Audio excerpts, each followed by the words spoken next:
If you think back to the lesson on object literals, I think we were working in the object.js file. I created a car object with several properties and functions, and you can see that I've created a new file called this-keyword.js. If you're pausing the video to follow along, then you might want to go ahead and create a this-keyword.html. Yeah, that's right. We're going to write some JavaScript in an HTML page for the very first time in this course here in lesson number 18, because I want to show you how this works in different contexts, this keyword. But getting back to the point at hand, if you recall that example that I've pasted in from that object.js file into this keyword.js, you'll see line number 10. And at the time, I didn't even proffer an explanation as to what the this.make and this.model actually mean in our application. The fact is that the this keyword can be a little bit challenging. So even people with a little bit of JavaScript experience from time to time get a little confused about the this keyword.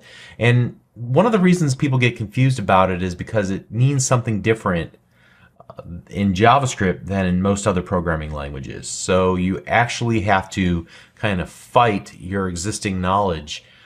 So if you're coming from another programming language, the best thing you can do is kind of just leave everything you think you know about well, a lot of topics, but in particular about the this keyword at the door.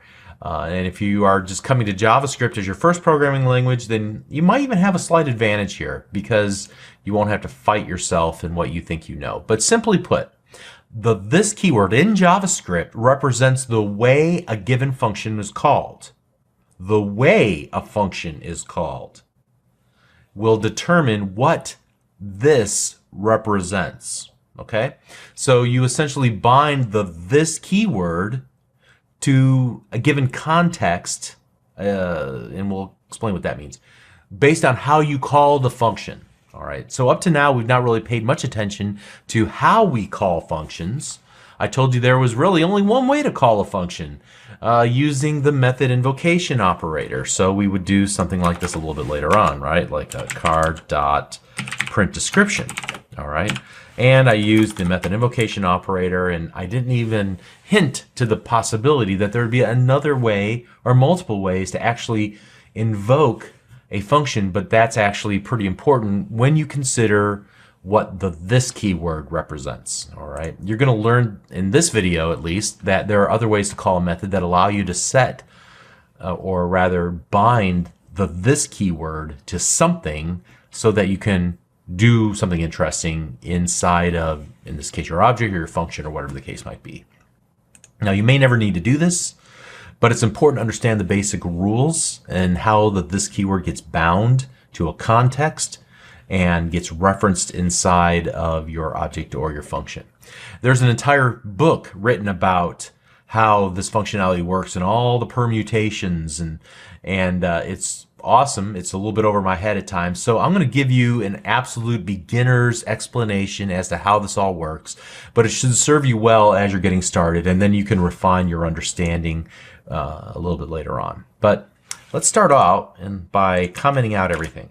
And you know what? There's a really easy way to comment out everything that I haven't talked about yet. Alt, Shift, and A on your keyboard will add a beginning and an ending code comment character operator to whatever you have selected. So that's a nice quick way to do that. Great. All right, so let's start really simply. I'm just going to create a function called first. And this function is going to return the value of this. What is the value of this? Well, here, if you go console.log, first, is it equal to the global object inside of Node? So the global object, we'll talk about that a little bit later, I guess. It is kind of the most basic context of things that get executed inside of. So when we create something in the global namespace, a global variable, we would create it essentially attached to the global namespace. It's available everywhere in our application. All right. So let's see if when we call first from line number 20, is this, which gets returned, equal to the global object. So let's go this dash keyword, and it is true. All right. So when I call the first method, basically from the global context, because I haven't created it inside of using the module pattern inside an IIFE. Remember what we talked about previously? So I'm basically just calling this here out in the global namespace. And what gets returned back is the fact that this is equal to that global namespace. All right. So now let's try something else. Actually, let me just do this. Let me copy this little comment that I have in my notes because it might be helpful to you for reference. All right. So let's start with another code example now. Function second. And the only purpose of this is just to show that there is this little flag called useStrict. There's a strict mode in JavaScript. We're not going to go into it much, but this will change how this keyword is bound. And so if you have useStrict turned on and you try the same thing that we just did here, in fact, let me comment all this out using that Alt-Shift-A technique. And we essentially do the same thing here where we go console.log and then second equals global. Let's see if we get what we think we're going to get from the first time around. False. All right. Well, I happen to know that it will equal undefined. And that is a true statement. What gets returned from this when we use useStrict is an undefined value. It gets bound to essentially nothing. All right. So just keep that in the back of your mind. The rules around binding the this keyword change depending on the context. In this case, the context is useStrict. It will fundamentally change how it works. All right. So with that out of the way, let's move on to the next example here. Let my object equal, and I'll create a property called value and set that to my object. And then I'm going to use create a global variable called value, and I'm going to set it on the global object by doing this global.value. At this point, I've created a new property on the global object, and I'm going to call this global object. All right. Again, in Node, this has special significance. If you're doing web development, it's actually window, and we'll look at that here in just a little bit. All right. So now let's go function third, and we'll return this dot value, and then we'll do a console.log third. So by default, what do you think will get printed out? Will we print out the value of the global object, which I set to the string global object, or the value of my object, which is set to my object? Well, hopefully, based on what we learned in this first example, you already know where I'm going with this. And because we called third from the global namespace, when we reference this keyword, it's referencing this global variable. So when we grab the value property, it's grabbing the value property of the global variable, thus printing out global object. Let me show you that there are other ways to actually invoke the third function, and we can control the binding of the this keyword like so. So here we're going to console log, and then I'm going to call third, but I'm not going to use the method invocation operator. I'm going to use the call method or the call function of the third function. All right. So it has a built-in method called call, and there I can pass in my object. And this is how I will bind the this value to my object, so the value will be pulled from my object, not from the global variable. So let's save that. Here, let me actually comment this one out. Save it, and let's run it. Okay, hopefully that makes sense. There's another similar function called apply, and they're very similar. And in this context, won't be obvious how they're different because I don't have any additional properties to send in, or rather input variables to the third function. So if I had something like name, I would use then like call dot, Bob. But this can also take an array here in the apply, which could include Bob. So let's just do this. See what we get. I haven't tried this beforehand, so yeah, object Bob. Okay. Now, just out of curiosity, what would happen if we did this? Probably nothing at all. It'd just be blank. Yeah, object undefined. All right, global object with the word undefined next to it. Okay, so hopefully that makes sense, what I just added on there. That's really to illustrate the difference between call and apply. And so if I had multiple input parameters in the call, I would just add them on there. If I had multiples, I could add them on inside of an array. All right, that's the only difference. Okay, but let me just kind of annotate this and talk through it just for a moment. So just to kind of recap this, the this keyword depends on how a function is called, and an object can be passed as the first argument to call or apply, and the this keyword will be bound to it, like we did here in lines number 54 and 55. All right. And so just to kind of remind you about this, I'm going to go ahead and say this property is set on the global object, and then kind of works inside of here. This will return something different depending on how we call this method, right? And then just want to add this little annotation here as well.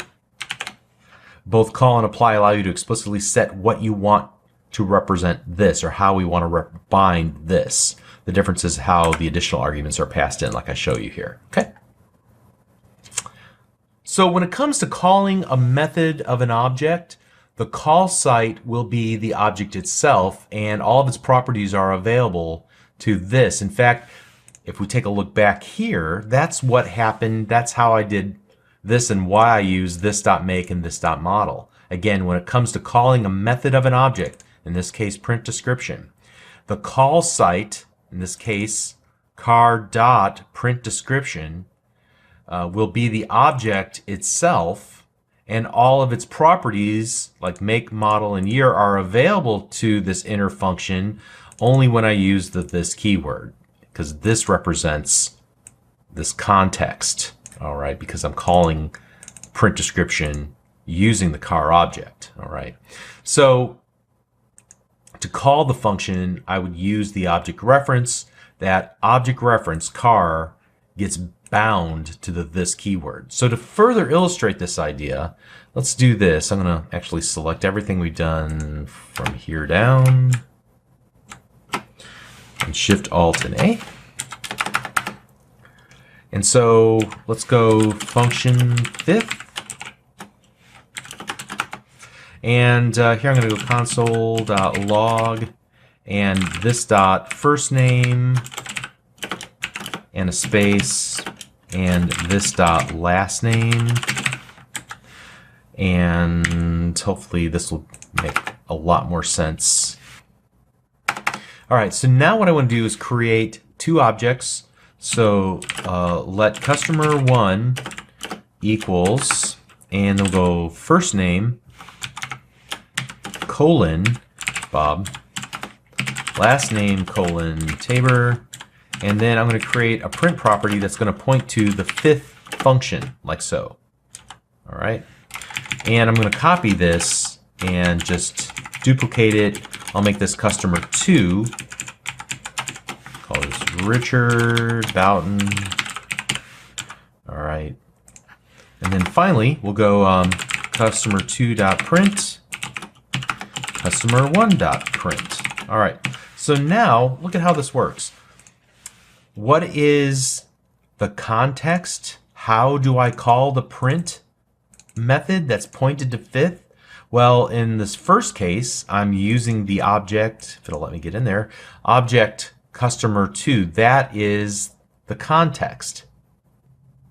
We're going to bind the this keyword to customer2 because I'm calling it as a property of customer2. I'm going to bind next in line number 85 the this keyword of the print method to customer1. So let's go ahead and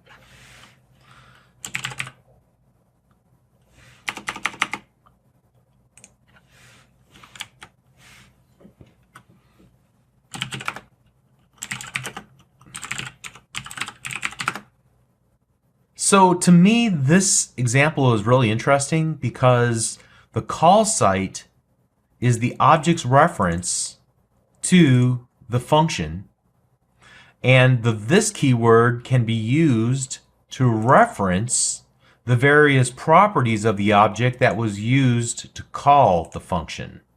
So it becomes an interesting and elegant way to essentially pass values into a function without defining a bunch of input parameters to the function itself. All right.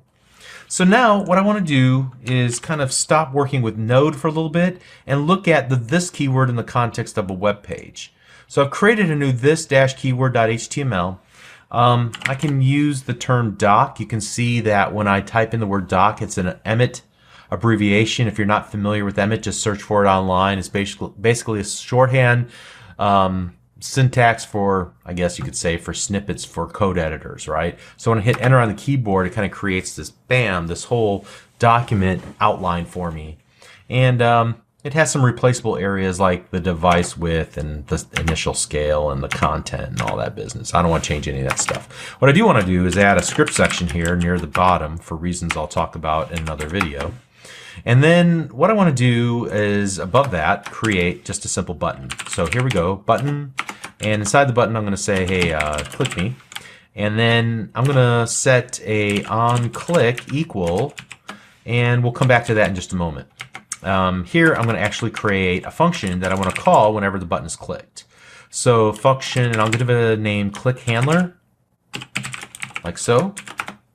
And inside of here, I'm going to go, first of all, I'm going to allow something to be passed in. I'm going to allow a value to be passed in, and then I'm going to print out whatever that is to the console. So console.log arg.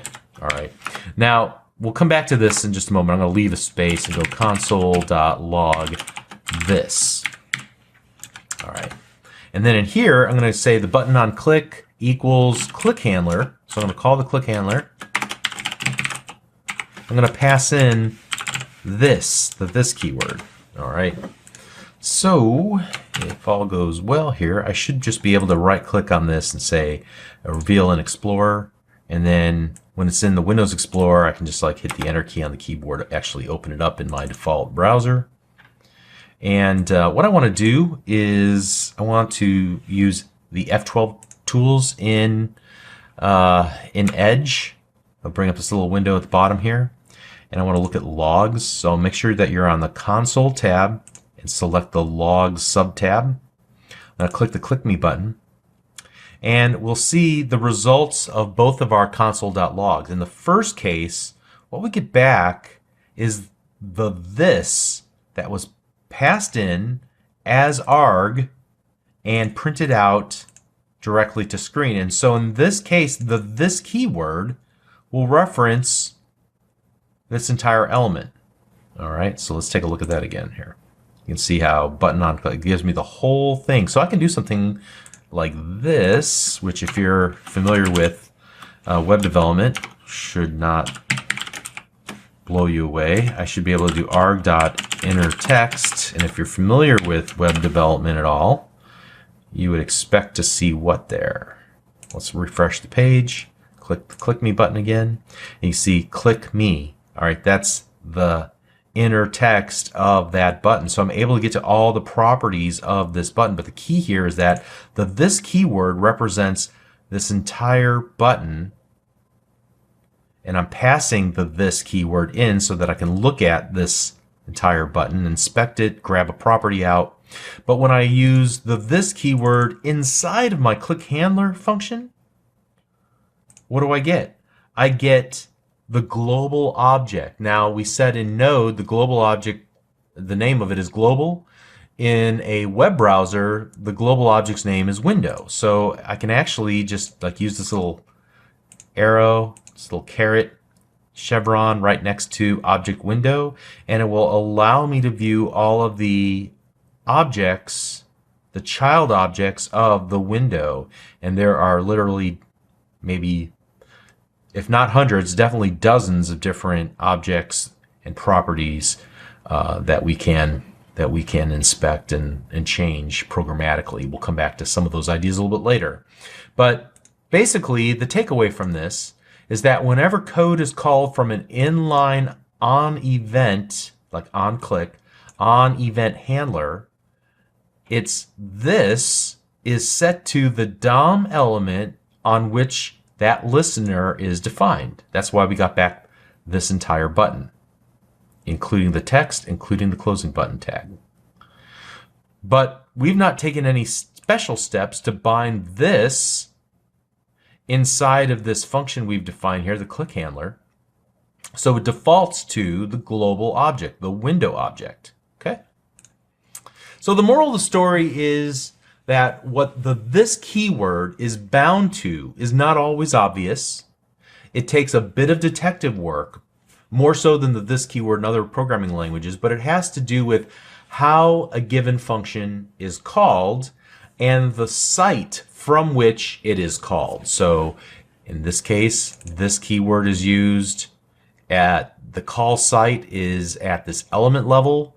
In this case, this keyword is used at the global level, all right?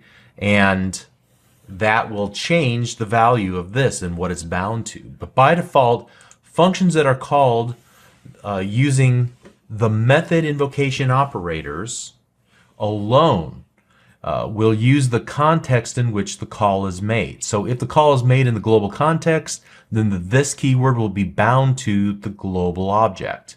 If the call is made in an object, then, like we saw here near the end, this keyword will be bound to that particular object. And we were able to use it to grab out the values of the given object, all right? And you can take control of what this keyword is bound to by calling it using either a call or the apply method of a given function. And we talked about what they do and how they're different. And finally, whenever you use them in use this keyword in a browser, once again, what this is bound to depends on how it's being called and who is calling it. All right. So hopefully that clears up what this keyword is. I've given you a lot of examples. I've tried to speak a little bit more slowly, and hopefully you can wrap your mind around what this actually is. And hopefully from this point on, you'll be able to identify what this is in your code. All right. Hopefully that helps. All right. You're doing great. Hang in there. We're getting close to being we're more than halfway done, and you're doing awesome. See you in the next video. Thanks.